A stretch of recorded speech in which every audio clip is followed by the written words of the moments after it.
അള്ളാഹുവിന്റെ പ്രവാചകന്റെ സഹാബി ചോദിക്കുകയാ, ഈ യതീമായ മക്കൾ ആര് വിവാഹം കഴിക്കുന്നോ ആ വിവാഹം കഴിക്കുന്നവർക്ക് നിങ്ങൾ ചോദിക്കുന്നത് ഞാൻ തരും. രണ്ട് സഹാബത്ത് തയ്യാറായി. ആ രണ്ട് പെൺകുട്ടികളെയും വിവാഹം കഴിക്കാൻ തയ്യാറായി.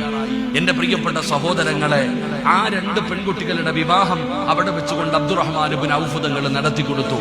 നിങ്ങൾക്കറിയുമോ, അപ്പോഴാണ് മലക്കുൽ മൗത്ത് അസ്റായീൽ അലൈഹിസ്സലാം, ആ അസ്റായീൽ എന്ന് പറയുന്ന മലക്ക് റൂഹ് പിടിക്കാൻ വേണ്ടി ഇറങ്ങി വരുന്ന സമയത്ത്, ആ റൂഹ് പിടിക്കുന്നതിന് വേണ്ടി ഇറങ്ങി വരുമ്പോഴാണ് ആ രണ്ട് യതീമായ മക്കള് വീടിനകത്ത് നിസ്കാരപ്പായിലിരുന്നിട്ട് പടച്ചവനോട് ദുആ ചെയ്യുന്നു, അല്ലാ, ഈ യതീമായ ആരാരുമില്ലാത്ത ഞങ്ങൾക്ക് ഒരു ജീവിതം ഉണ്ടാക്കി തന്ന ഈ മനുഷ്യന് നീ ആഫിയത്തുള്ള ദീർഘായുസ് കൊടുക്കണേ അല്ലാ. ഒരൊറ്റ ദുആ.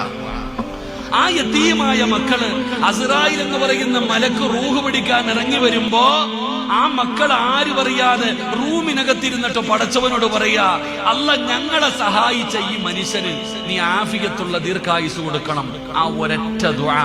അല്ലാഹു പറഞ്ഞു, അസ്റായീലെ തിരിച്ചു വന്നേക്കാൻ, അസ്റായീലെ തിരിച്ചു വന്നേക്കാൻ. അങ്ങനെ റൂഹ് പിടിക്കാമെന്ന മലക്കിനെ തിരിച്ചു വിളിച്ചോളൂ. അങ്ങനാണ് സഹാബിയുടെ ആയുസ് അള്ളാഹു നീട്ടിക്കൊടുത്തത് എന്ന് ചരിത്രം പറയുമ്പോ ഇതാണ് യതീം. ഈ 4 പെൺകുട്ടികൾ ഇന്ന് രാത്രി കുടുംബജീവിതത്തിലേക്ക് കടക്കുമ്പോ നിസ്കാരപ്പായിലിരുന്നിട്ട് ഒരൊറ്റ ദുആ. സഹോദരാ, കോടാനുകോടി രൂപ കൊടുത്താൽ അങ്ങനെ ഒരു ദുആ കിട്ടൂല.